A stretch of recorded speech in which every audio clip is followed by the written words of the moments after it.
Namaste. This is Dr. Robert Henry Schwenk, aka Dr. Bob for You, coming to you from Studio for You in the suburbs of beautiful Norwalk, Ohio. All contact information that you might like to have can be found at the end of this video or in the text.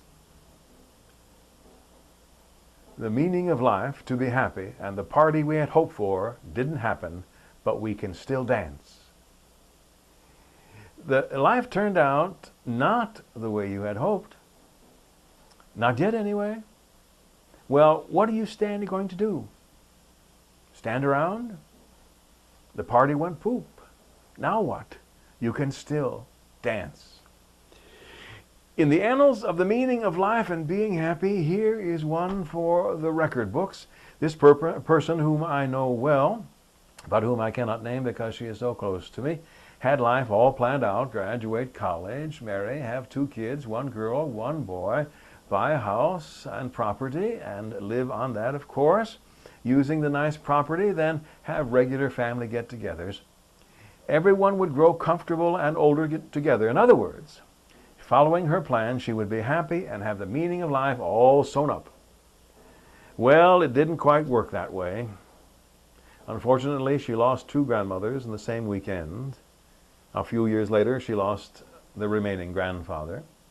She lost one of her siblings to a car accident. She lost the other sibling to a 10-year fractured relationship.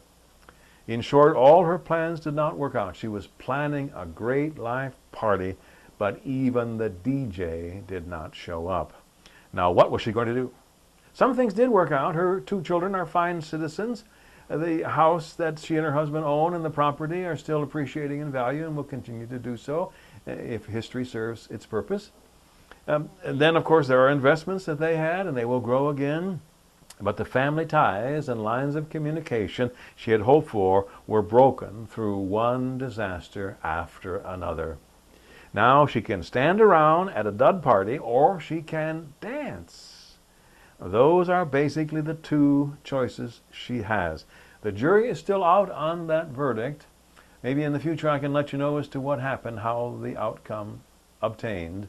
But for the moment, we'll have to live with it and wait for the jury to come back. You have these same 2 choices.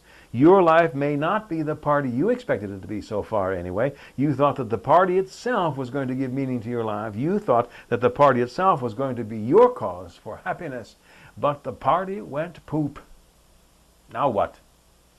You can stand around and mope in various ways, like lashing out at loved ones because things aren't going well for you, or taking up bad habits like drinking or running around. You can just give up on life and its meaning and your happiness. Or you can find a way to dance. While you are still in this life, you can dance. This needs, however, a change of mind. You have to will yourself, at least at first, to dance. I know you don't want to get off the figurative chair you find yourself in at this moment and start moving to imaginary music. You have to will yourself to your feet, real or figurative. You have to look for a rhythm within yourself that you can keep time to with your feet as you dance. You may even have to imagine yourself a partner at this time, at this stage of your life. In other words, you have to dance to your own rhythms and themes, but in the attempt to dance, you will find something you didn't know you had. You will find a reservoir of happiness. When you will to dance, you will necessarily tap into this reservoir of happiness and meaning. This reservoir is as big as the universe because it is the universe. Happiness does not depend on the outward circumstance of life. Happiness and the meaning of life are what you say it is for yourself on the inside. Once you have discovered your everlasting connection to the everlasting divine meaning of life, you will constantly tap into it and draw from its reserves, and you can dance. I am the Lord of the dance, said he, and I'll meet you there wherever you may be, for I am the Lord of the dance, said he. There are 2 basic choices, and these are always yours. Number 1, stand around and mope and curse the day you were born. Or 2, find the will you already possess and dance up the meaning of life, which is to be happy. Life may not have turned out to be the party you expected, but while you are alive, you can dance anyway. This is Dr. Bob for you, saying see you next time, and in the meantime, may you and all sentient beings know happiness and the root of happiness.